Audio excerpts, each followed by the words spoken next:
Hi, welcome. In this video I'm going to be doing a first look at this new stair measuring tool which Saker had sent me for review. On the box it doesn't show the brand Saker, but anyways, number 506. So let's open up the box and see what's inside. It has a nice pouch. Open up the pouch. And we do have the instruction manual, which does say Saker multifunction stair tread gauge. So I guess gauge or measuring tool. Different people call it different things. There's a manual with how to use it, I guess, and put it together. So let's see what's inside here. Okay, I have a bunch of hardware for it.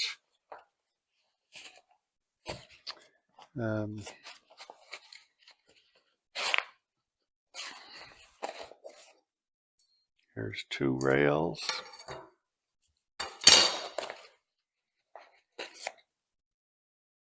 Two shorter rails. And two even shorter rails. So we have two 8-inch, two 12-inch, and two 16-inch. And then the end pieces, two of those. And that's it. I'm pretty sure once it's put together, you probably won't use this, but let's just see. So if we start putting it together,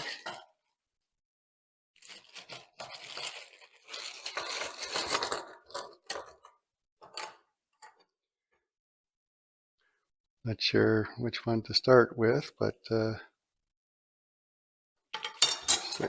think they're all basically the same, just different lengths. So looking at the part list, number one, there's two 8-inch tracks. Number two, two 12-inch tracks. And number three, two 16-inch tracks. And then you have the pivoting ends, two of those. Triangle knobs, they provide you with 4. Round knobs, looks like there's 6 of them. Metal knobs, I think they're referring to these with the edge lock. And then you have, they're all together already, but short bolts and long bolts. And there's 6 of those. So that's all the parts plus the case. So step 1 is insert the short square bolt into the rails. Oh yeah, we need to take this apart. Put a short one into the end rails.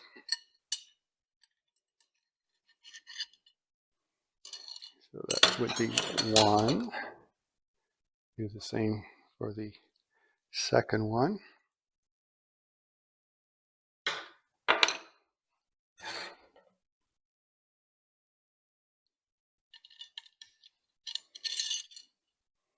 If looking at the picture, just place them like they have them, like that.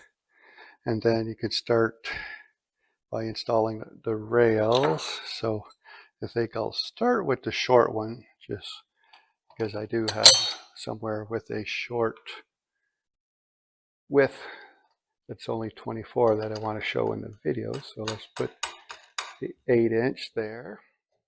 Do the same thing for the other side.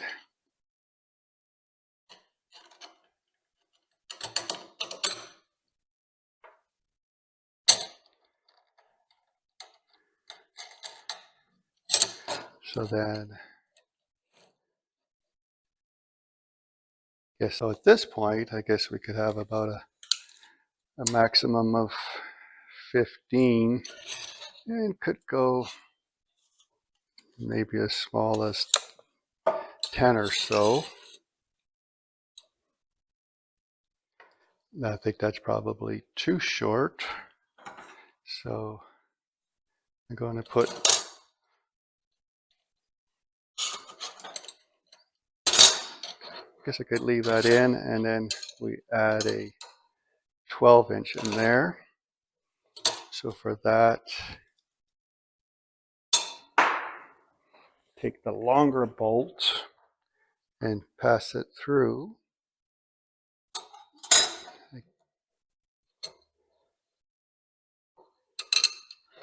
Through the slot, and then the round knob there. So at that point,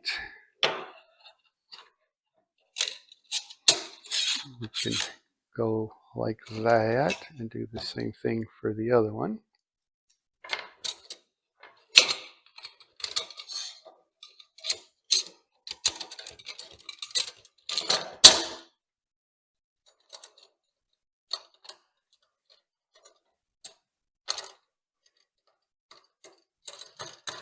Okay, so now the shortest with 2 8-inch and 1 12-inch is around 17,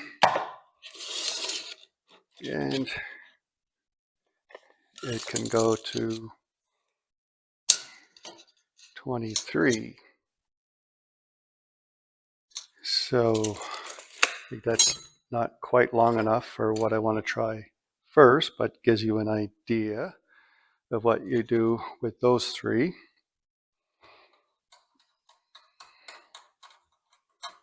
So instead of the 12-inch, I'll put in a 16-inch. So now we have a 16-inch and 2 8-inch pieces.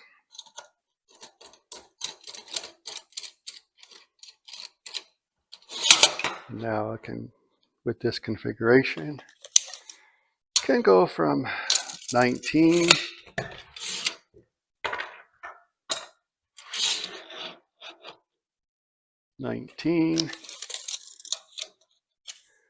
to 26. So for my first application, that's what I'll use. Then we can try with them all to see the maximum length that it can go. There's nothing in the instructions to say how far it can go. So, and then you do have these stops that, again, it's a bolt. I think these can probably just go through. It looks like they have it going this way.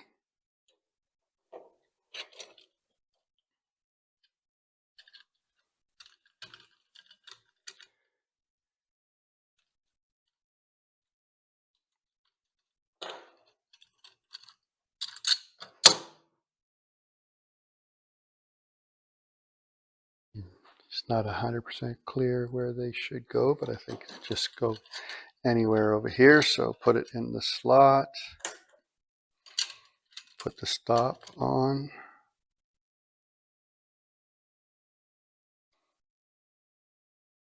This is the way they're showing it, but if it's wrong, we'll check later.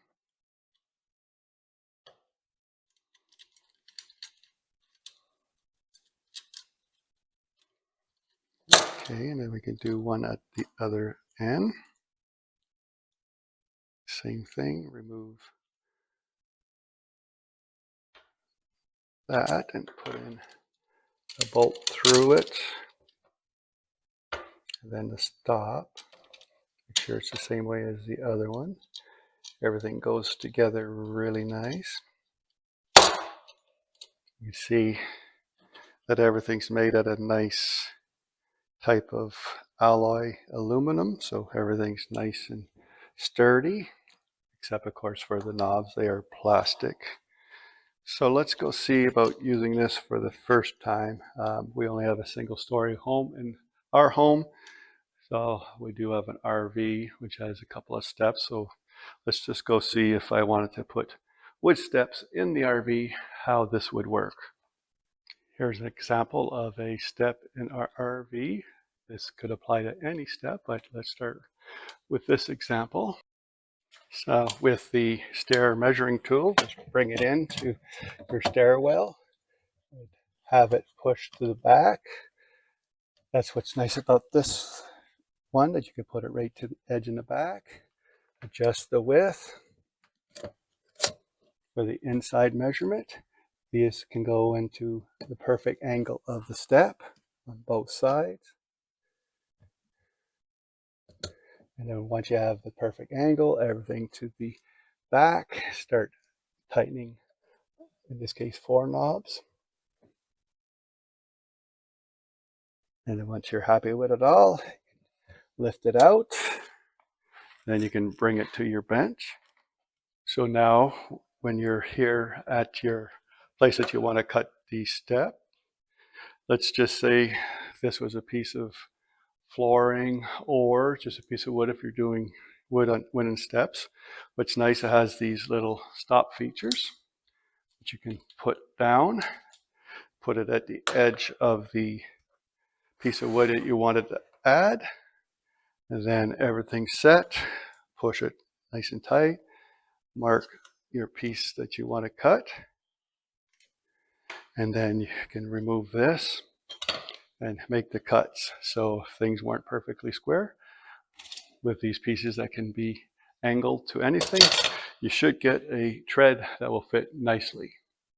I think my preferred method, if I was doing especially on a job site or at home, would be to use a track saw if you have it, and then that'd be an easy cut to do angled straight cuts. Another would be using a miter saw, whether it be at home or more portable setup for the job site. Here you could set the angles also and make nice straight cuts. Another accurate cut would be also with a table saw, whether a permanent home shop like this or a job site where you can have a miter gauge that you can adjust the angle. If you didn't have any of those previous mentioned saws, you could use a circular saw with a straight edge or straight by hand, or any other type of electric saw or hand saw, depending on your skill level. Another example is in furniture or cabinet making, where you want to do an inside measurement for a shelf. So same thing, push this to the back, spread it out to match exactly, and same with the angle.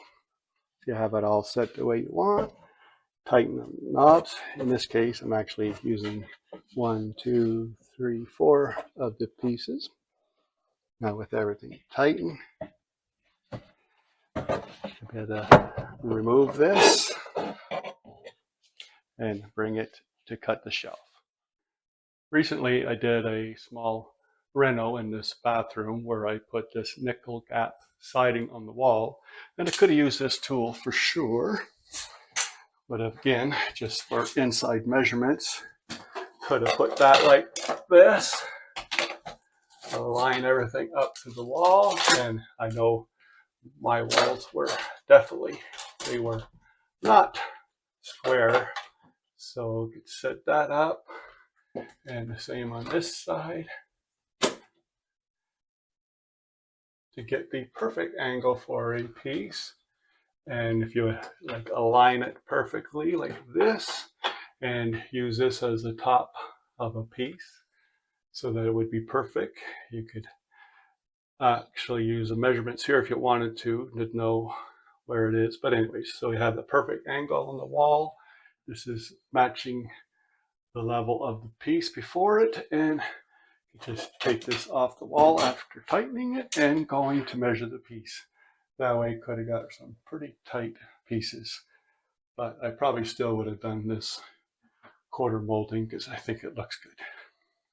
Similar to building cabinets where you want shelves, here's a custom closet organizer which I built a while back for our home.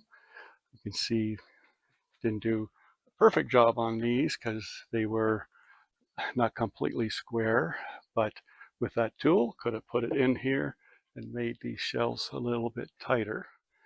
Of course, here they are tight because these are permanent, but these removable shelves needed to be a little loose anyways, but that tool could be used again for inside measurements.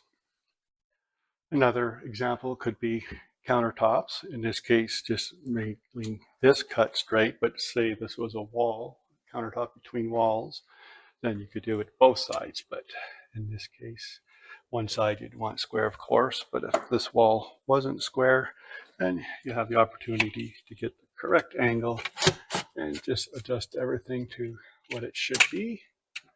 Tighten it all.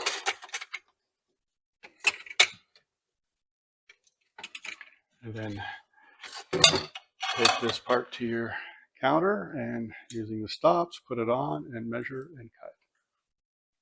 Now that I've used the tool a little bit more, one suggestion would be, instead of putting the tool in the back like I showed earlier, when you get close to the edge, it's easy for it to slip off because there's no stop at the end here. So a better method is to use it the opposite way. And this way you can align the front of the step or the shelf, such as this. So we'll just have everything loosed. Get everything aligned the way you want, even with the front here now. Once you have it even and your angles the way you want it, tighten everything. And then take it away, bring it to the piece you want to cut. And again, with these stops, you can line that right onto the piece of wood and make your cuts. This now concludes this initial review of this Saker multifunction stair tread gauge or measuring tool, however you want to call it. I think it's well made. I think it has a lot of applications, and it'll be something that I'll have in my tool arsenal for a long time. Hope you enjoyed this video. If you did, please like and subscribe if you haven't done so already. Thanks again for watching, and I hope to see you again soon. Bye.